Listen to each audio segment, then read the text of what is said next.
No Viver Ciência de hoje, vamos conhecer uma pesquisa da UFG que analisa o risco da contaminação por salmonela em carnes de frango, peru e ovos comerciais. Você vai saber como se proteger dessa bactéria. A partir de agora, no Viver Ciência. O estado de Goiás é um dos maiores produtores de carne de frango do país e também se destaca pela alta produção de ovos. De olho no mercado avícola, um assunto ainda chama a atenção dos pesquisadores. Estamos falando da salmonela, a olho nu, um inimigo invisível que causa prejuízos à indústria e que afeta diretamente a saúde do consumidor final, mas que pode ser combatida preventivamente. A salmonela é uma bactéria de trato gastrointestinal. Ela está vinculada a trato gastrointestinal de animais, né, e especificamente ela pode ser encontrada em alimentos. A carne de frango, o ovo, eles normalmente são reportados como os de maior veiculação desta bactéria. Nós sabemos que não é.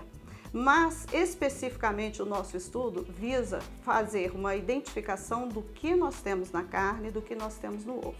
A carne, de uma forma geral, ela pode ter uma contaminação, mas nós trabalhamos no país em busca de reduzir e até mesmo eliminar a contaminação de salmonela em carne de frango. Em ovos, nós podemos ter a bactéria na casca e nós podemos ter a bactéria dentro dos ovos.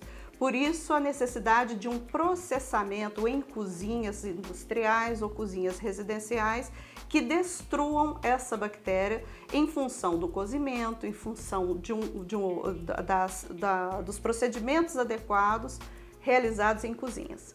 Então, essa é uma bactéria que ela pode ser classificada como um dos patógenos de maior importância em doenças veiculadas por alimentos. A Escola de Veterinária e Zootecnia da UFG desenvolve uma linha de pesquisa chamada Controle de Qualidade de Alimentos de Origem Animal, que é vinculada ao Programa de Pós-Graduação em Ciência Animal. É nessa área que está sendo desenvolvido um estudo da exposição ao risco por Salmonella sp em carcaças de frango, peru e ovos comerciais. Nós usamos uma metodologia internacional que relaciona-se ao isolamento da bactéria, em que nós, dentro dos nossos laboratórios, fazemos todo um procedimento analítico utilizado em qualquer lugar do mundo, destinado à pesquisa de alimentos de origem animal. Com isso, nós identificamos a bactéria e temos o apoio dos laboratórios de referência para fazerem aquilo que nós chamamos de sorotipificação da bactéria salmonella. A nossa intenção é exatamente fazer uma identificação do que nós temos nos alimentos que são comercializados no estado de Goiás, especificamente na cidade de Goiânia, porque nós temos muitos estudos, alguns centralizados em Goiânia, outros centralizados no comércio especificamente e nos abatedouros de aves. E a Cíntia Silva Minafra, coordenadora da pesquisa, está aqui com a gente no estúdio do Viver Ciência, junto com a Cláudia Peixoto Bueno, que é doutora em Ciência Animal, para um bate-papo sobre esse estudo hoje. Sejam bem-vindas, obrigada por aceitarem o nosso convite. Obrigada. Eu começo perguntando à senhora, professora Cíntia, como surgiu a ideia de estudar o risco por contaminação através da salmonela? Salmonela é uma das bactérias de maior importância mundial, né? Como nós já atestamos.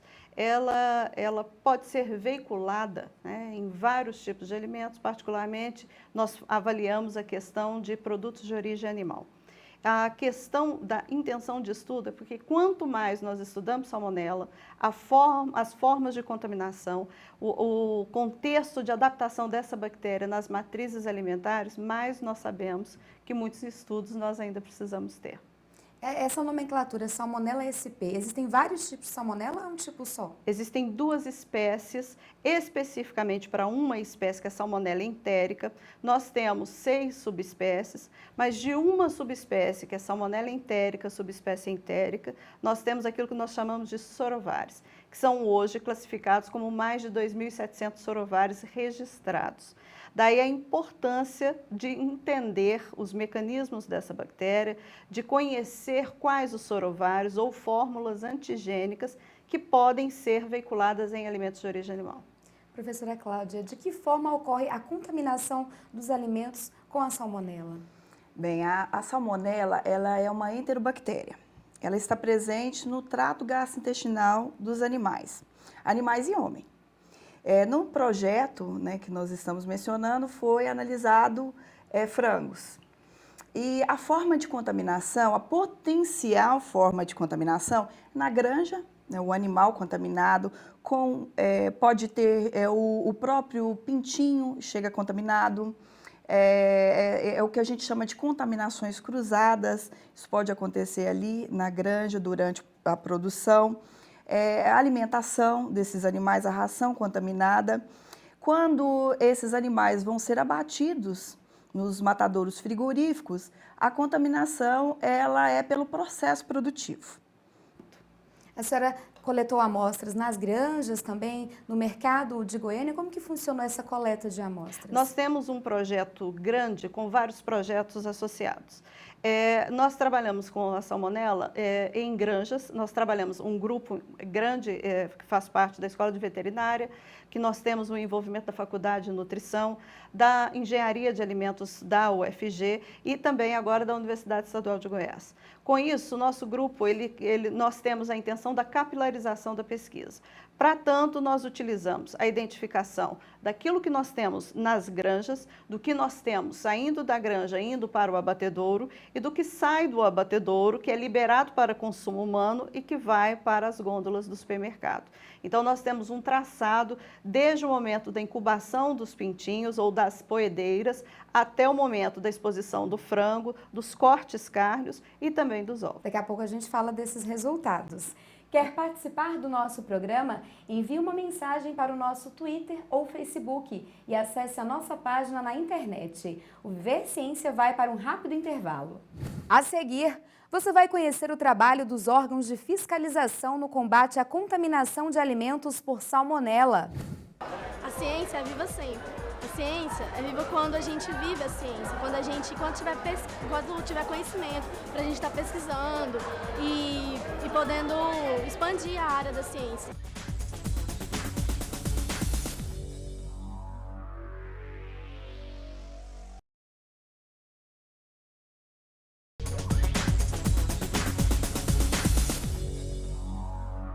Estamos de volta aqui no Viver Ciência com a Cíntia Silva Minafra e Rezende, que é doutora em Ciência Animal e professora da Escola de Veterinária e Zootecnia da UFG, e com a Cláudia Peixoto Bueno, que também é doutora em Ciência Animal. Nosso bate-papo de hoje é sobre o estudo da exposição ao risco por salmonela em carcaças de frango, peru e ovos comerciais.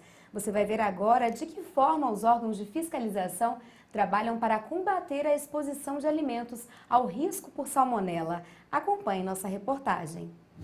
Antes de chegar à mesa do consumidor, para evitar a transmissão de bactérias como, por exemplo, a salmonela, alimentos como carnes de frango, peru e ovos devem ser inspecionados pela vigilância sanitária.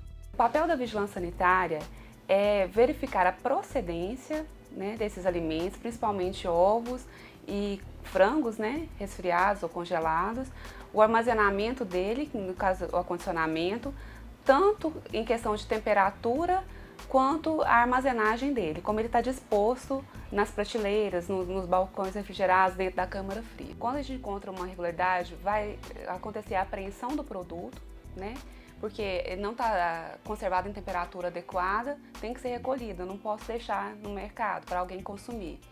Tá sem procedência, é um produto clandestino também, não tem como. Então ele tem que ser apreendido e o estabelecimento é autuado.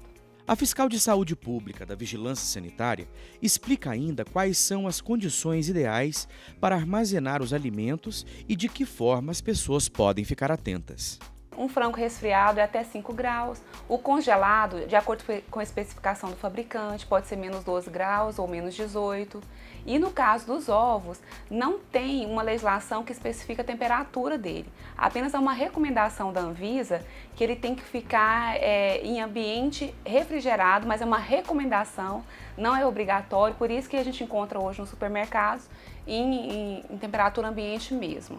A população, ela realmente é uma parceira nossa também, porque ela vai em muitos lugares que a gente não consegue ir.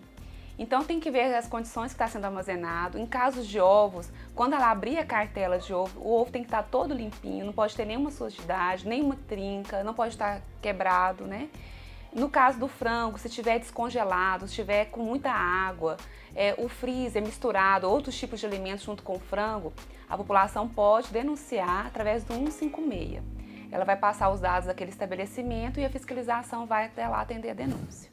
Professora Cláudia, de maneira geral, em sua opinião, as pessoas têm consciência dos riscos que a salmonela pode trazer à saúde? Eu acredito que as pessoas elas têm consciência dos sintomas, da sintomatologia das DTAs, que são as doenças transmissíveis por alimentos. Não especificamente da salmonela como patógeno. Então, as pessoas conhecem, já vivenciaram sintomas como diarreia, vômito, dor de cabeça, mas especificamente sobre a salmonela, não acredito. Professora Cíntia, a pesquisa analisou amostras de carnes de frango, ovos também, por meio do isolamento bacteriano convencional. Sim. Explica pra gente esse método e quais foram os resultados. O método consiste em nós isolarmos a bactéria, selecionamos a bactéria através de uma série de passos analíticos e depois de confirmado o gênero, porque nós só podemos fazer a confirmação do gênero dentro dos nossos laboratórios, nós selecionamos essas bactérias, armazenamos e fazemos o envio para um laboratório referência que estão localizados no nosso próprio país. A partir de então, nós recebemos desse laboratório a informação de qual é o sorovar. Qual salmonela está relacionada àquela amostra que nós identificamos como positiva para a presença de salmonela. Esses são métodos padrões em que nós obedecemos aquilo que é verticalizado pelo Ministério da Agricultura, Pecuária e Abastecimento também. Então, a hipótese de que não haveria contaminação foi confirmada. Nós tivemos contaminação em torno de 11% para carnes de frango e nós não identificamos contaminação em ovos. Professora Cláudia, o Brasil ainda enfrenta alguns problemas com relação às exportações de carnes de aves que não passam por barreiras sanitárias e comerciais, a gente sabe, devido à presença de agentes que ameaçam a segurança alimentar. O que a senhora poderia falar a respeito desse cenário para o mercado de exportação? Sim. Hoje nós temos as exigências internacionais. Nós somos o maior exportador de carne de frango, né, mundial. Então, essas exigências dos nossos clientes externos, existem as resoluções, as instruções normativas que exigem a ausência da salmonela, desse patógeno. Então, é feito tanto análises de carcaça quanto do produto final, que está indo para o destino final, que seriam esses clientes. Então, nós temos que apresentar os laudos dessas análises, a partir do momento que nós estamos provando que a ausência do patógeno é liberada. Okay. Professora Cíntia, qual está sendo o maior desafio da pesquisa? O desafio é que é uma pesquisa cara, né?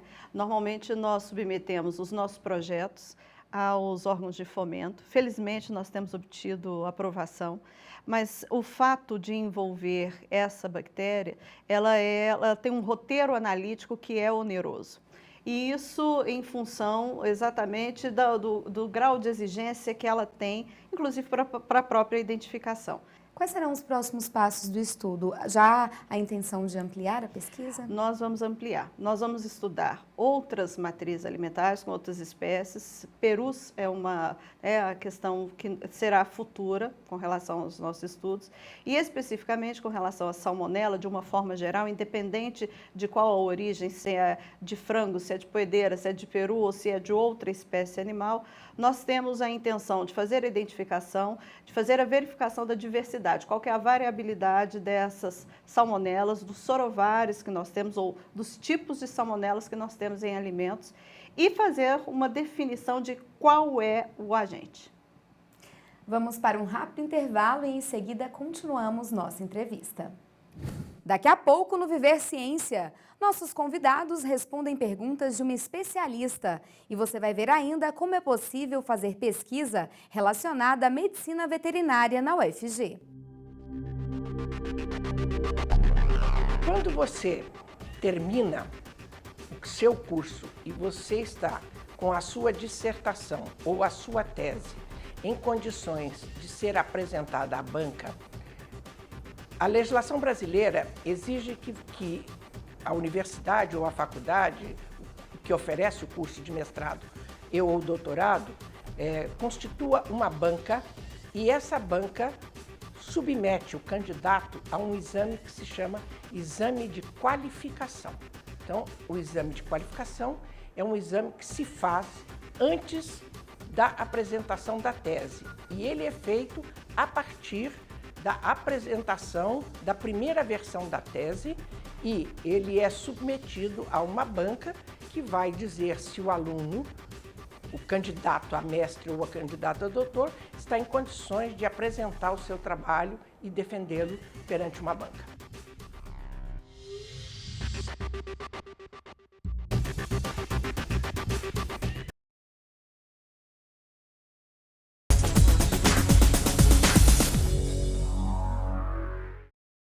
O Viver Ciência está de volta. O tema de hoje é o estudo da exposição ao risco por salmonela em carcaças de frango, peru e ovos comerciais.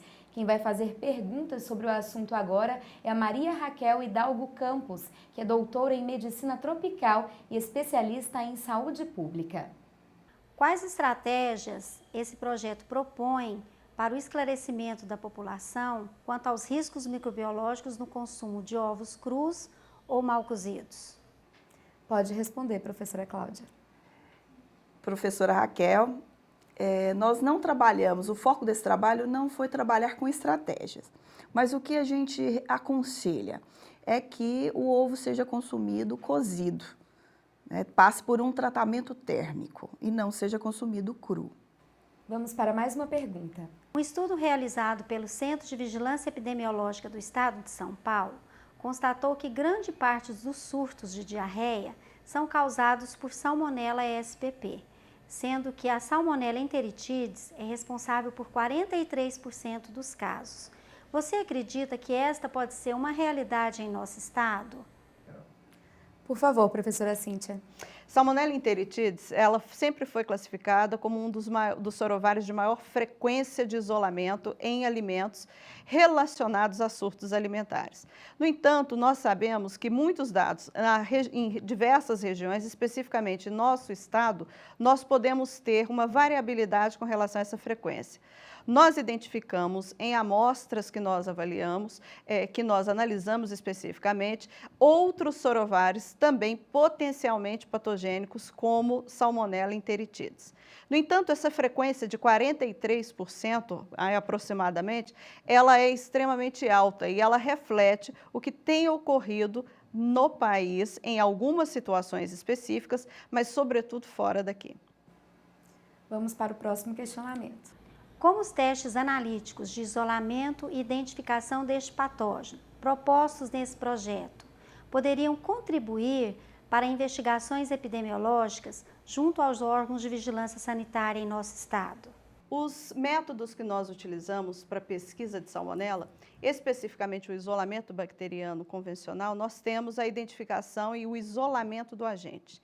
Com isso, nós podemos transpor e estudar o que diz respeito à análise de risco em alimentos, porque nós temos o agente isolado. Em relação ao ensaio imunoenzimático, né, que é um outro método que nós utilizamos, ele diz respeito a um teste de triagem, em que não descarta, no caso de haver uma positividade, a análise vinculada ao isolamento bacteriano convencional. No entanto, o que nós garantimos de tempo tem um aporte muito importante para nós, porque nós diminuímos em alguns dias a questão do fechamento do diagnóstico. Em relação à técnica, né, do biologia molecular, que diz respeito ao PCR, ela também é uma técnica rápida em que nós agilizamos a identificação de bactérias que podem estar presentes. Nós, sobretudo, fazemos uma série de combinação de ensaios em que nós garantimos, mais uma vez, reforçando o fato de nós termos um diagnóstico rápido, confiável e que nos dê segurança com relação ao resultado. Como é possível fazer pesquisa relacionada à medicina veterinária na UFG? Confira agora no quadro Caminhos da Ciência. Até pela legislação da universidade, né, os processos são feitos a partir do segundo semestre, Mas nós temos incentivado os alunos a entrar, mesmo informalmente, de maneira mais precoce possível, para que eles possam se inserir nesses projetos e, com isso, não apenas aprender mais sobre o curso, mas também motivá-los a adquirir mais conhecimentos que eles podem usar depois na sua vida profissional. O nosso programa ele é um programa estrito sensu, então nós oferecemos o mestrado e o doutorado em ciência animal. Nosso programa tem hoje 2 áreas de concentração. A primeira é a área de patologia, clínica e cirurgia animal, na qual os nossos estudantes e os nossos docentes trabalham com a clínica, né, que é a parte de pesquisas nas doenças dos animais e suas manifestações, com as cirurgias, né, as técnicas cirúrgicas nesses mesmos animais e também com a patologia. Essa última é um pouco mais ampla, trabalhamos também com anatomia dos animais domésticos e selvagens e também trabalhamos com imunopatologia, né, a parte imunológica, a reação dos animais. Uma segunda linha de concentração seria, uma área de concentração seria a sanidade animal e inspeção e tecnologia de alimentos de origem animal. Nessa área, nós trabalhamos com as doenças bacterianas, doenças virais, doenças parasitárias dos animais, bem como com a tecnologia e principalmente a inspeção de alimentos de origem animal e verificando e pesquisando os seus eventuais contaminantes. Para o mestrado, o aluno ele tem que estar ou no último ano, né, da sua graduação, ou ele já ser um graduado em uma das áreas afins do programa, como eu mencionei anteriormente. Mas é simplesmente isso. Para o doutorado, é necessário que ele faça um contato prévio com algum orientador para desenvolver um pré-projeto de pesquisa em comum acordo com esse professor, para que a seleção seja baseada neste projeto. Em geral, o nosso programa, cada ano, as inscrições se abrem ao final aí do mês de setembro e início do mês de outubro. Agora a gente abre espaço para as considerações finais. Professora Cláudia, muito obrigada por aceitar o nosso convite. Eu que agradeço. Professora Cíntia também, obrigada pela sua participação, por trazer todas essas informações tão úteis para a população. Nós que agradecemos, eu agradeço em especial à UFG essa oportunidade da divulgação da nossa pesquisa. Gostaria de aproveitar um momento para fazer o agradecimento ao Conselho Nacional de Desenvolvimento Científico, que foi um dos órgãos que afiançou essa pesquisa, a Fundação de Amparo à Pesquisa do Estado de Goiás, a FAPEG, que tem sido muito importante para nós, pesquisadores do Estado de Goiás. Fazer um agradecimento ao meu programa de pós-graduação em ciência animal, à Escola de Veterinária e Zootecnia, que sempre oportunizam esse tipo de pesquisa para nós, que desejamos trabalhar com os nossos alunos na graduação, os nossos alunos de pós-graduação, nos níveis mestrado, doutorado e os nossos colaboradores de pós-doutorado. Especificamente, gostaria de reforçar que Salmonella é uma bactéria de importância mundial, mas a ação da população, da sociedade, na forma de preparo do próprio alimento, na questão do que nós temos, de órgãos que estão fiscalizando e que são ativos com relação à fiscalização, nós temos chance de ter êxito e de diminuir a questão dos surtos alimentares. Eu não poderia deixar de agradecer à Secretaria Municipal de Saúde em função da vigilância sanitária, que foi uma grande parceira de um dos nossos estudos e certamente tem essa preocupação, como pode ser visto durante o nosso trabalho. Obrigada. E fica por aqui mais um Viver Ciência, programa que é uma promoção das pró-reitorias de pós-graduação e de pesquisa e inovação da UFG e uma realização da Fundação RTVE. Aqui mostramos que o conhecimento científico está ao alcance de todos. Continue acompanhando a programação da TV UFG e até a próxima semana.